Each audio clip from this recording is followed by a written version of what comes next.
What is up, guys? Welcome back to the channel. My name is Travis. Of course, this is TW Motorsports, and today we got some good news and we got some bad news. So if you caught my last video, which I will link up above here, you saw the red truck, and in that video I talked about kind of why I had that red truck, which is the oddest thing ever. I had bought a vehicle, which I'm going to show you in this video, and it wasn't here yet. It wasn't ready, and it was really odd. It was an odd situation, but I also told you that the Suburban sold. Yes, the Suburban is gone. The white Slam Suburban is gone. I know it's going to be a disappointment to some of you, and I'm going to probably disappoint a few others by saying that the Trailblazer SS is gone as well. I talked about that in that video also, and it just didn't fit the family. Like I talked about in that video, we went on a couple trips in it, and it was cramped, it wasn't comfortable, and it just didn't make sense. And so honestly, I probably should have kept the Suburban, sold the Trailblazer. And another reason why I sold the Trailblazer is every time I come out to this garage and looked at it, I wanted to do stuff to it. And with the Trans Am torn apart, me going into this OBS Silverado build, I didn't want to have another thing that I was constantly wanting to look at parts for and buy. So yeah, that's why I sold it. Now, generally when I sell two, I buy two. And so far I've only bought one. But another thing I want to talk about is pricing right now. Pricing is the craziest I think I've ever seen it for stuff. I'm getting constant offers on the OBS. I get offers on the 54. I get offers on the green truck all the time. And honestly, guys, from the crap that I've seen lately for sale, I think I've priced them too low to the people that I've priced them to be quite honest with you. Because this vehicle that I'm getting ready to show you, we took to a basketball tournament in Dallas, which is about 7 hours from us. And on that trip, I thought, I'm gonna stick some cash in my pocket because there's always cool stuff down in Texas. I'll see if I can buy something just kind of cool to tinker with.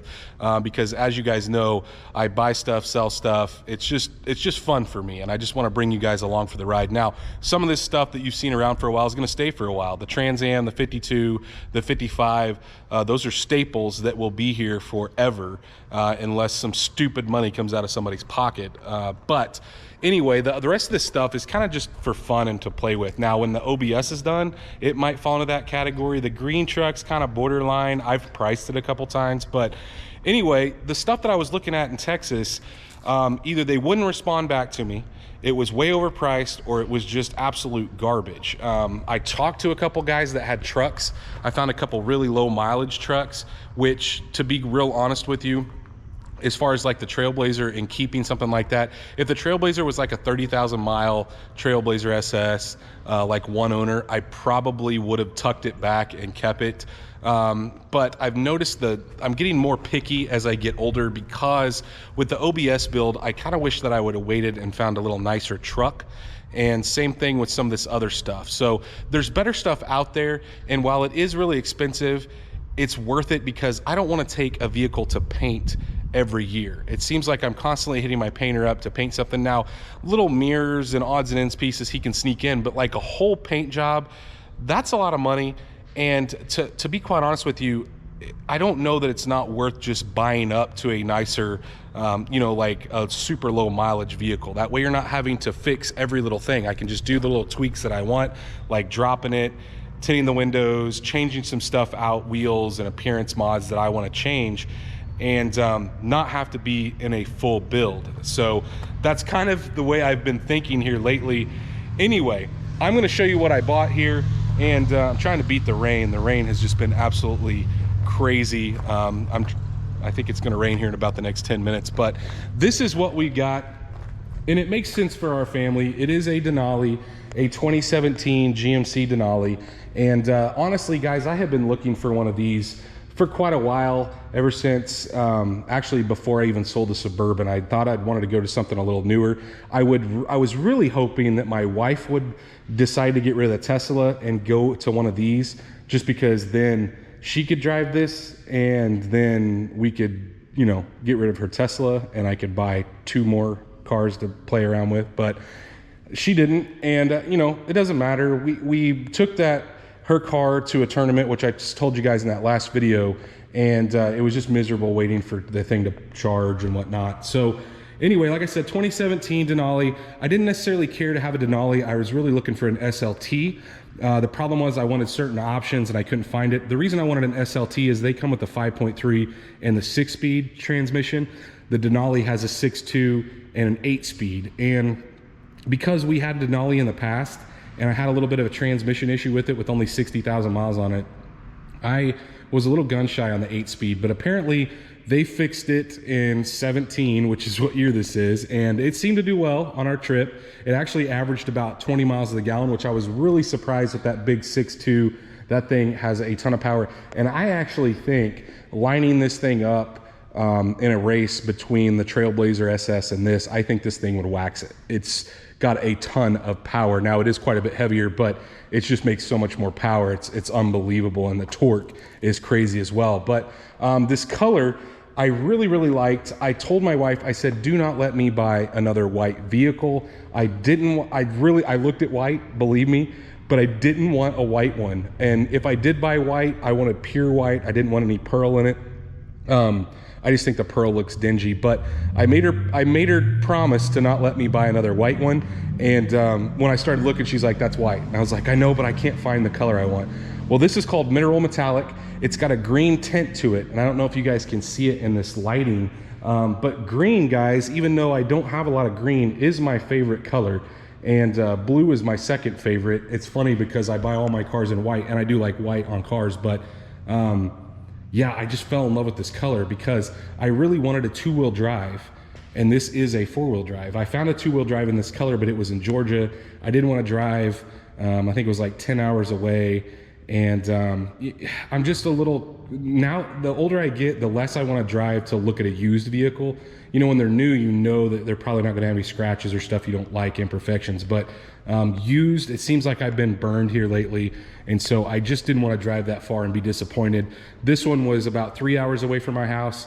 That I can deal with, and you know, that's a 1-day there and back trip. So anyway, I really like it. It's fully loaded, 22-inch wheels. They do have some curb rash on them, which makes me a little bit crazy, but as far as the paint's in really good shape. Does have the power of folding running boards, which I'm kind of more of a fan of the fixed ones, just because that constant movement, I don't know, just makes me nuts. Other than that, I like everything about it. I like the two-tone kind of maroonish brown interior with the silver and you know, kind of billet looking inserts. I just think it looks really nice. Of course, Blu-ray player in the roof for my youngest. He absolutely loves that. Sunroof, which I will probably never even open. It's got heated and cooled seats, heated steering wheel. It has heated rear seats. I did want the buckets in the back. It just seems a lot nicer when we go somewhere. When somebody's crawling in the back, it's a little easier, and we can store stuff in the middle because generally it's just the 4 of us. But I did like that. It's got, you know, there's really not a lot of options you don't get when you go with the Denali. Like I said, I was really kind of looking for a SLT because of the 5.3, but when I found this and found this color, I was really hooked on it. So after I drove it, I was like, yeah, that's what I want to do. Anyway, you guys know me, and that fender gap, that wheel gap, that's not gonna fly. And I actually ordered the parts. I have some of them already. It doesn't take me long. I actually ordered those before I even had the vehicle. So I am going to close up that fender gap. I don't think we're gonna slam it because there's really not a good spring option to slam these, as I would call it, but we are going to lower it. This is not gonna be a project by any means. I am gonna show you guys the process of me lowering it. I'm probably gonna strip the trim off. I already have a window tinting appointment. And other than that, when the tires wear out, I might go to a 24-inch wheel instead of a 22. Not really sure yet. And then I may down the road, for gas mileage reasons, do a tune and put a cold air intake on it. But those two things that I just named would be the absolute last things I would do to it. And as a matter of fact, since I've shown you guys a lot of the D-trim, the window tint, and the lowering videos, I'm thinking about making this all into one video when I do it. So just one big long video with this kind of a before and after and during process. So let me know what you guys think of this new ride. Like I said, it just makes sense for our family to, it's comfortable. It gets you know, decent mileage. I don't have to wait for it to charge for 50 minutes at a high V. And I love it. I absolutely love it. It was great for the trip we just took to Dallas. I can't complain. It rides amazing. I'm going to attempt to keep the mag ride, so the stock shocks, I'm going to attempt to keep those, both the front and the rear. So it's another reason why I can't really get it slammed, is because the mag ride in the rear doesn't really like to go much lower than 5 inches. And actually 5 inches is really pushing it. 4.5 more or less is the end of the road there. So we'll just have to see what we get into when we start lowering it. But let me know what you guys think in the comments. Do you like this new things? I know that you guys are going to be disappointed about the Trailblazer. I know you're already disappointed about the Suburban, but go down there if you do like this video and let me know in the comments. Of course, smash that thumbs up button as well. If you are not subscribed, guys, please go down there, hit that subscribe button. Of course, while you're down there doing all that, ring that bell icon. That notifies you every time we drop a new video. And stay tuned to see this thing get dropped and some more projects